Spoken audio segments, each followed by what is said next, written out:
Hello friends, welcome to my channel Rai astrology. जैसे कि आप स्क्रीन पर देख सकते हैं, ये वृश्चिक लग्न की कुंडली है। तो आप अपने कुंडली में चेक कर सकते हैं कि अगर पहले भाव में यानी कि लग्न में 8 नंबर है, इसका मतलब आप वृश्चिक लग्न के जातक हैं। अब देखिए, मैं आपकी पर्सनल कुंडली तो नहीं जानती, इसलिए ये फलादेश ग्रहों के गोचर के आधार पर है। अब 9 ग्रहों में से कुछ ग्रह जैसे कि शनि, राहु, केतु और गुरु ग्रह ये लंबे समय तक एक ही राशि में गोचर करते हैं। जैसे कि शनि 2.5 साल, गुरु ग्रह 1 साल, राहु और केतु 1.5 साल। तो इनके प्रभाव शुभ या अशुभ धीरे धीरे करके इस पूरी अवधि में मिलते हैं। लेकिन कुछ ग्रह हैं जो बहुत फास्ट मूविंग हैं, जैसे कि चंद्रमा ग्रह जो कि हर 2.25 दिन पर अपनी राशि परिवर्तन करते हैं। तो इस महीने के राशिफल को जानने के लिए हम उन ग्रहों पर फोकस करेंगे जो कि इस महीने अपना राशि परिवर्तन कर रहे हैं। तो यहां आप देख सकते हैं कि ये सभी ग्रह अपना राशि परिवर्तन करेंगे, किस राशि में और किस अवधि तक उस राशि में रहेंगे, ये इंफॉर्मेशन हम यहां से देख सकते हैं। तो सबसे पहले बात करते हैं मंगल ग्रह के बारे में। यहां मंगल 8वें भाव में है और मिथुन राशि में है, जो कि उनकी शत्रु राशि है। मंगल आपके लिए लग्नेश भी है, यानी कि लग्न के स्वामी, और छठे भाव के भी स्वामी हैं। अष्टम भाव होता है चोट का, एक्सीडेंट का। तो इस अवधि के दौरान यानी कि 26 अगस्त से लेकर 19 अक्टूबर तक आपको कोई चोट लग सकती है या कोई एक्सीडेंट हो सकता है। और कुछ लोगों की अगर ऑलरेडी सर्जरी ड्यू थी तो वो भी होने के चांसेस हैं। लेकिन इसमें बहुत ज्यादा चिंता की जरूरत नहीं है, क्योंकि देखिए, सबसे पहले मंगल आपके लग्नेश हैं और गुरु ग्रह की भी 7वीं दृष्टि आपके लग्न पर है, जो कि आपको सुरक्षा देगी। और ये उन्हीं के लिए फलित होगा जिनके या तो मंगल की दशा, अंतरदशा, प्रत्यंतर दशा चल रही है, या किसी भी ऐसे ग्रह की दशा चल रही है जिससे 8वां भाव जागृत है। अगर ऐसा नहीं है तो इससे डरने की कोई जरूरत नहीं है। अब जिनकी जिनके लिए भी मंगल यहां पर दशा या अंतरदशा से एक्टिव है, तो आप थोड़ा ध्यान रखिए कि थोड़ा व्हीकल आप ध्यान से, सावधानी से चलाएं, ज्यादा ओवर स्पीडिंग ना करें। ये स्थिति विपरीत राजयोग भी बनाती है, क्योंकि छठे भाव का स्वामी अष्टम में है। तो विपरीत राजयोग यानी कि आप विपरीत परिस्थितियों का सामना करके भी अंत में आपको अच्छे फल प्राप्त होंगे। तो छठा भाव है हमारे जॉब का, हमारी सर्विसेज का। तो आपको अपने जॉब में बहुत ऐसा लगेगा कि बहुत कंपटीशन है। आपके जो विरोधी होंगे वो बहुत ज्यादा एक्टिव रहेंगे, लेकिन अंत में आपकी ही विजय होगी। तो मुश्किलों का सामना करके भी अंत में आपको अच्छे फल प्राप्त होंगे। तो ये भी हो सकता है कि आप अपने कार्यस्थल पर कुछ ऐसा अच्छा काम करें जिससे आपको मान सम्मान या प्रतिष्ठा भी मिले। मंगल आपके, जैसे मैंने कहा कि लग्नेश भी है, और अष्टम भाव जो है वो अम, एक सीक्रेट भाव है। यानी कि इस दौरान आप ज्योतिष जैसी फील्ड, ऑकल्ट जैसी फील्ड में इंटरेस्ट ले सकते हैं, आप सीख भी सकते हैं। या कंसल्टेंसी लेने के लिए किसी ज्योतिष के पास भी जा सकते हैं। और जैसे मैंने कहा कि ये स्थिति विपरीत राजयोग है, तो अगर जो लोग अष्टम भाव से रिलेटेड प्रोफेशन में हैं, जैसे कि ज्योतिष या ऑकल्ट या किसी डीप रिसर्च, उनके लिए ये स्थिति उनको अच्छा फल दे सकती है। अब मंगल की जो दृष्टि है वो पड़ेगी आपके 11वें भाव पर और द्वितीय भाव पर और तीसरे भाव पर। तो आपको मैं ये सलाह देना चाहती हूं कि आप अपने गुस्से को नियंत्रण में रखें और किसी भी अपने दोस्त से या बड़े भाई बहनों से या छोटों से या फैमिली में कहीं पर भी किसी कॉन्फ्लिक्ट और आर्ग्यूमेंट की सिचुएशन में ना पड़े, क्योंकि मंगल जो प्लैनेट है वो एक एग्रेसिव प्लैनेट है, तो आपको गुस्सा दिला सकते हैं। लेकिन मंगल आपके लग्नेश भी हैं, तो आप मंगल की रेमेडी कर सकते हैं। जैसे कि मैंने कहा कि मंगल जो है एक एग्रेसिव प्लैनेट है, तो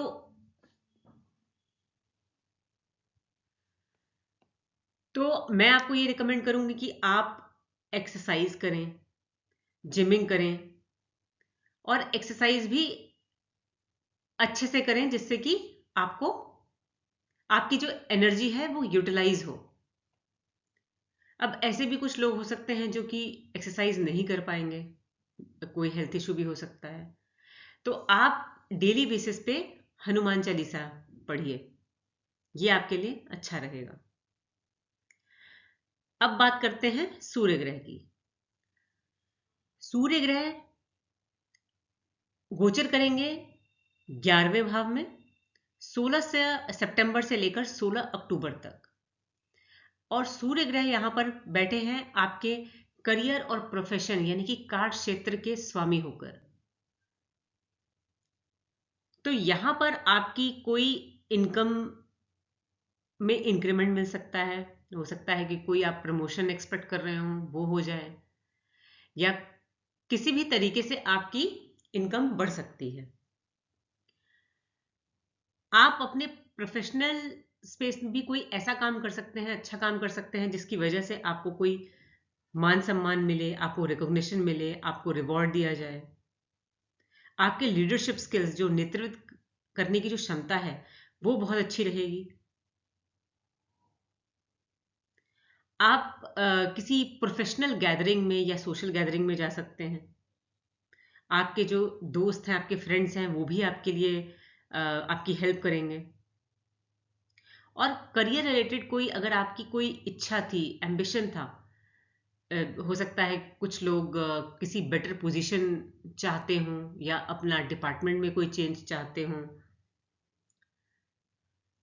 तो उनकी भी ये मनोकामना इस दौरान पूरी हो सकती है। और ऐसा भी है कि कुछ लोग जो सरकार से जुड़कर काम करते हैं, या तो सरकारी नौकरी है या सरकार से जुड़कर भी काम करते हैं, उनका भी उनके लिए भी ये बहुत अच्छा समय है। अगर वो वेट कर रहे थे कि कोई उनका कॉन्ट्रैक्ट साइन हो जाए या कोई उनका काम अटका हुआ था, तो वो भी पूरा हो सकता है। उसके बाद सूर्य अपना राशि परिवर्तन करेंगे और फिर 17 अक्टूबर से लेकर 15 नवंबर तक वो 12वें भाव में रहेंगे। तो यहां पर जो 12वां भाव है वो विदेश से जुड़कर है, तो आप देखेंगे कि आपका जो करियर है में प्रोफेशन में आपका फॉरेन क्लाइंट से इंटरेक्शन बढ़ेगा।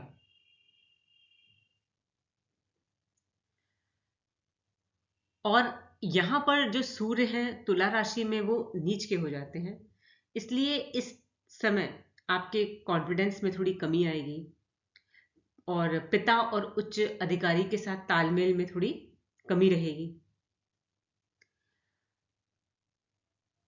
अपने ईगो को कंट्रोल में रखें, क्योंकि फॉल्स ईगो जो है वो आपको प्रॉब्लम दे सकता है आपके सीनियर्स के साथ, बॉसेस के साथ।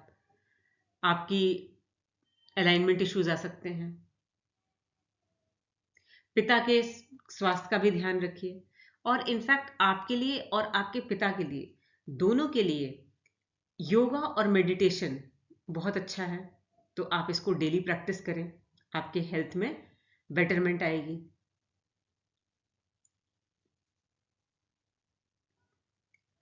अब बात करते हैं शुक्र ग्रह की। तो शुक्र ग्रह 12वें भाव में 18 सितंबर से लेकर 12 अक्टूबर तक। 12वां भाव भी आपका विदेश से जुड़ा होता है। और यहां पर जो शुक्र ग्रह हैं वो स्वग्रही हैं, यानी कि अपने ही घर में बैठे हैं। तो जब भी कोई ग्रह अपने घर में बैठता है तो वो बहुत कंफर्टेबल होता है और अपने बेस्ट रिजल्ट्स देता है। तो यहां पर आप देखेंगे कि आपको विदेश जाने का मौका भी मिल सकता है। अगर आप बिजनेस करते हैं तो बिजनेस पर्पज से भी जा सकते हैं। आपका फॉरेन क्लाइंट से कम्युनिकेशन बढ़ेगा और आप उन्हें इम्प्रेस भी कर पाएंगे अपने कम्युनिकेशन से। अब जो लोग अपने लिए कोई मैरिज पार्टनर देख रहे थे, तो ये भी हो सकता है कि आपको कोई मैरिज जो के लिए जो पार्टनर मिले वो विदेश का हो। तो ये भी हो सकता है। अगर आपकी शुक्र की दशा अंतर्दशा चल रही है तो ऐसा होने के चांसेस ज्यादा हैं।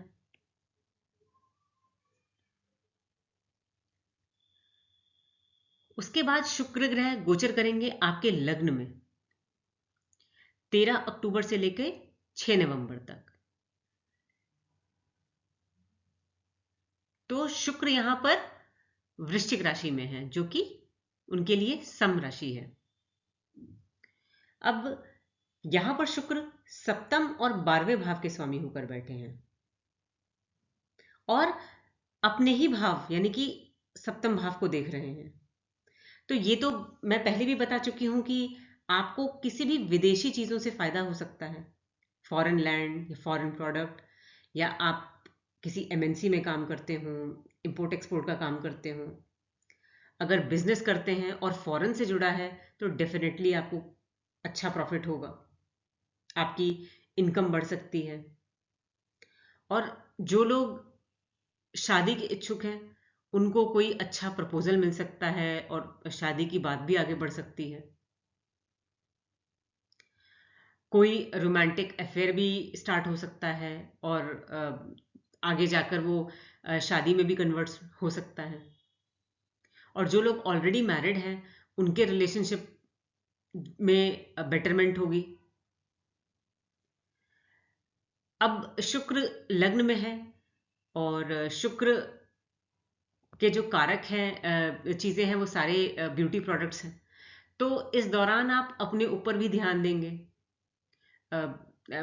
ब्यूटी प्रोडक्ट्स खरीद सकते हैं, कॉस्मेटिक की चीज़ें खरीद सकते हैं, ज्वेलरी, फैशनेबल कुछ कपड़े, इन सब चीज़ों की भी शॉपिंग कर सकते हैं अपने लिए। अब देखिए, शुक्र यहाँ पर 12वें भाव के स्वामी होकर बैठे हैं। 12वां घर होता है योग का, मेडिटेशन का। तो आप, अगर आप स्पिरिचुअल बनेंगे या स्पिरिचुअलिटी की तरफ जाएंगे तो आपके जो पर्सनालिटी है वो बेटर होगी, अगर आप अध्यात्म से जुड़ेंगे तो। और अगर आपके अंदर चैरिटी की भावना है, दूसरे को देने की भावना है, दया की भावना है, तो ये आपकी पर्सनालिटी को इन्हांस करेंगे। अब हम बात करते हैं बुध ग्रह की। तो बुध ग्रह आपके गोचर कर रहे हैं 11वें भाव में 23 सितंबर से लेके 9 अक्टूबर तक और अपनी ही राशि में है। तो ये एक बहुत अच्छी प्लेसमेंट है। तो जैसे कि मैंने आपको कहा कि ये इस बुध ग्रह भी आपको संकेत दे रहे हैं कि आपका कोई इंक्रीमेंट हो सकता है, आपको कोई गेन मिल सकता है, अपने फ्रेंड्स और सोशल सर्कल से भी फायदा हो सकता है, इनहेरिटेंस में या इन लॉज से भी कोई अचानक गिफ्ट या कोई धन संपत्ति मिल सकती है।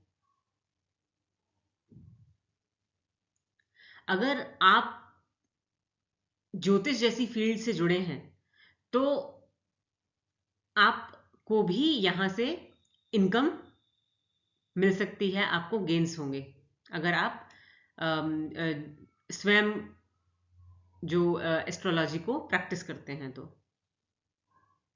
उसके बाद बुध ग्रह का जो गोचर है वो 12वें भाव में होगा 10 अक्टूबर से 29 अक्टूबर तक।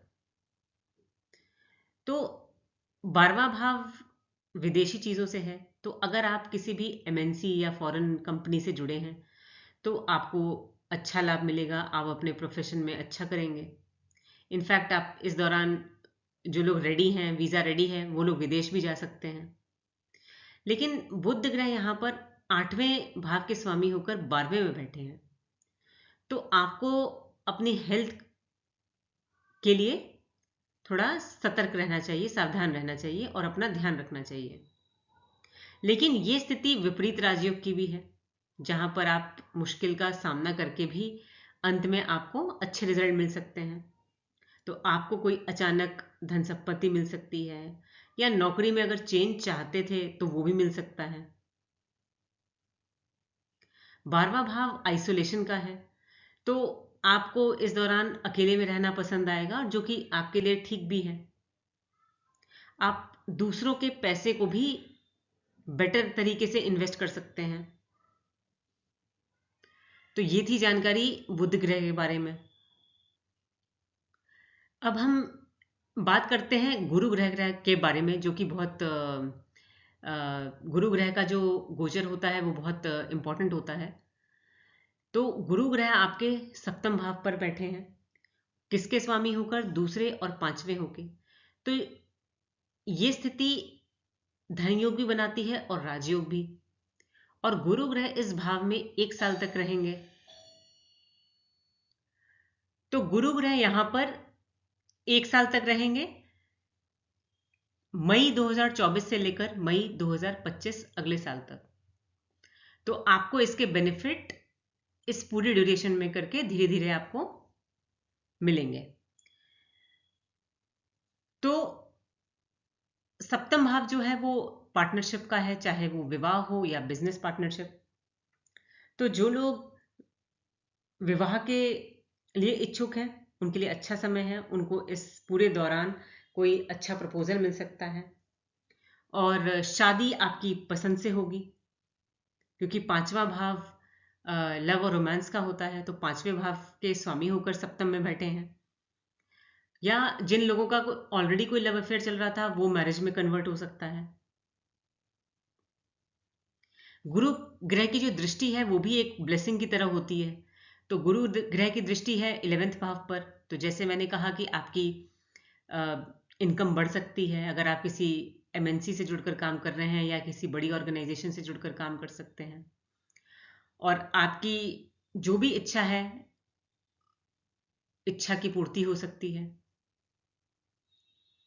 सप्तम दृष्टि आपके लग्न पर पड़ेगी, जो कि आपकी कॉन्फिडेंस आपका अच्छा रहेगा, आपका पर्सनालिटी, व्यक्तित्व में बेटरमेंट आएगा, आपकी हेल्थ अच्छी होगी। और 7वीं दृष्टि आपके तीसरे भाव पर पड़ रही है, तो इस दौरान आपका स्थान परिवर्तन भी हो सकता है। तो ये थी जानकारी अक्टूबर माह के फलादेश के बारे में। अगर आपको मेरा वीडियो अच्छा लगा हो तो आप इसे लाइक करें, शेयर करें और सब्सक्राइब भी करें, ताकि जब भी मैं कोई नया वीडियो डालूं तो आपके पास ऑटोमेटिक अपडेट आ जाए। आज के लिए इतना ही। Thank you.